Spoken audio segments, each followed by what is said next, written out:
Assalamualaikum warahmatullahi wabarakatuh. Selamat pagi anandaku semua.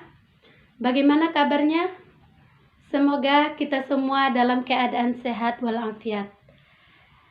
Dan marilah kita berdoa bersama-sama agar pandemi COVID-19 ini secepatnya hilang dari muka bumi ini, agar kita dapat melaksanakan tatap muka secara langsung.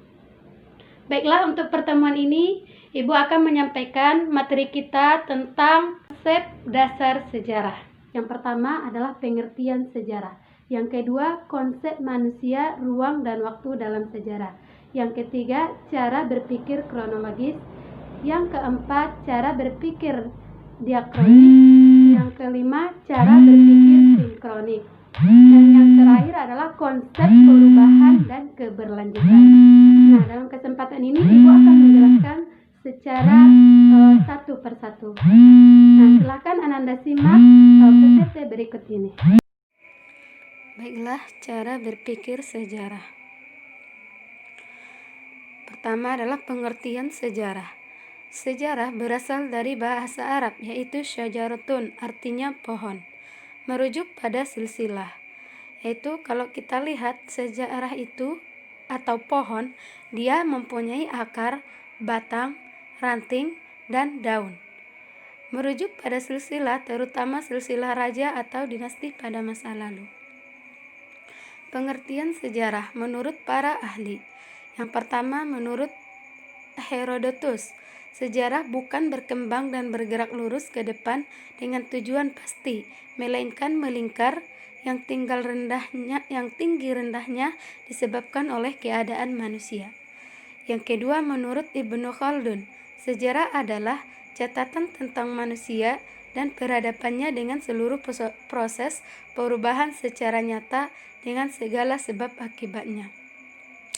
Yang ketiga, menurut Sartono Kartodirjo, sejarah dibatasi oleh dua hal, sejarah dalam arti objektif dan subjektif. Secara objektif menunjukkan pada peristiwa atau kejadian itu sendiri, sedangkan sejarah secara subjektif adalah yang telah ditulis oleh sejarawan. Yang keempat, menurut Muhammad Yamin, sejarah adalah ilmu pengetahuan yang disusun atas hasil penyelidikan dari berbagai peristiwa yang dapat dibuktikan kebenarannya.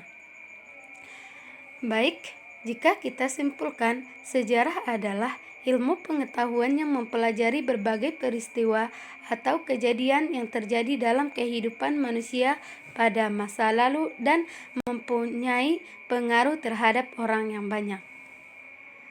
Konsep manusia, ruang, dan waktu dalam sejarah. 3 unsur penting sejarah dalam peristiwa ataupun kejadian pada masa lalu. Dalam sejarah itu ada 3 unsur. Yang pertama adalah manusia, ruang, dan waktu. Kalau kita lihat contohnya dalam peristiwa proklamasi kemerdekaan Republik Indonesia. Yang pertama manusia. Manusianya adalah Soekarno dan Hatta. Yang kedua ruang. Ruangnya ini adalah Jalan Pengangsaan Timur nomor 56 Jakarta, itu merupakan tempat. Dan yang ketiga adalah waktu. Waktu kejadiannya itu terjadi pada 17 Agustus 1945. Kemudian kita lanjut nomor 2, cara berpikir kronologis dalam mempelajari sejarah. Kronologi. Kronologi ini berasal dari bahasa Yunani, yaitu kronos, waktu, dan logos adalah uraian atau ilmu. Jadi dapat kita artikan, kronologi adalah ilmu tentang waktu yang membantu menyusun peristiwa sejarah sesuai urutannya. Kronologi ini tujuannya adalah agar terhindar dari anakronisme. Anakronisme merupakan kerancuan waktu antara satu peristiwa sejarah yang satu dan peristiwa sejarah yang lain. Kemudian yang ketiga, cara berpikir kronologis dalam mempelajari sejarah. Contohnya masih yang nomor 2, yaitu kalau kita lihat 6 Agustus 1945, kota Hiroshima dibom atom oleh sekutu. Pada 9 Agustus 1945, kota Nagasaki dibom atom oleh Sekutu. Pada 14 Agustus 1945, Jepang menyerah kepada Sekutu. Pada 16 Agustus 1945, peristiwa Rengas Dengklok. Pada 17 Agustus 1945, proklamasi kemerdekaan Republik Indonesia. Nah, itulah contoh daripada kronologis, berarti berurutan sesuai dengan waktu kejadiannya. Baik, yang ketiga, cara berpikir diakronik dalam mempelajari sejarah. Diakronik secara bahasa berasal dari bahasa Yunani, yaitu dia, artinya lah melintas atau melampaui, dan kronos adalah waktu. Berarti diakronik dapat kita artikan adalah sesuatu yang dapat melintas, melalui, atau melampaui batasan waktu. Kemudian diakronik ini bertujuan untuk mengajarkan kepada kita untuk lebih teliti dalam mengamati sejarah. Dalam pembatasan waktu, sejarah mengenal periodisasi, yakni pengklasifikasian peristiwa sejarah dalam tahapan-tahapan pembabakan waktu.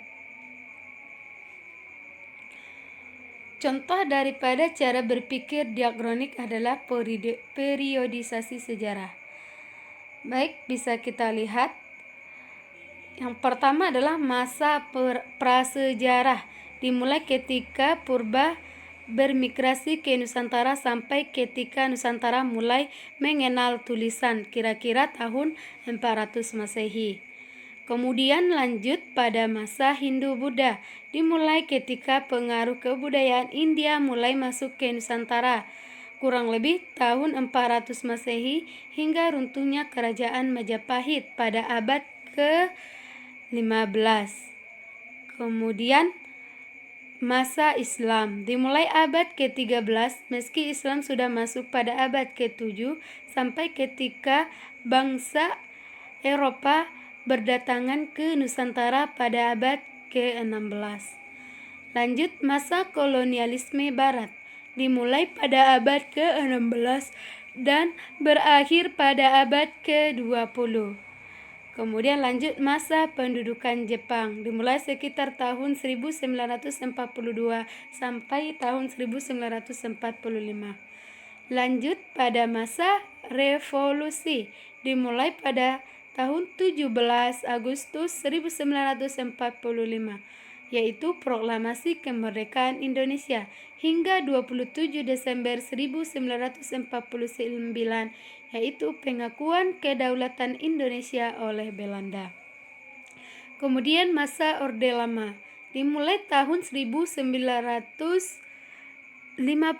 sampai tahun 1967, ketika kekuasaan Soekarno berakhir dengan dikeluarkannya TAP MPRS nomor 38 MPRS 1967.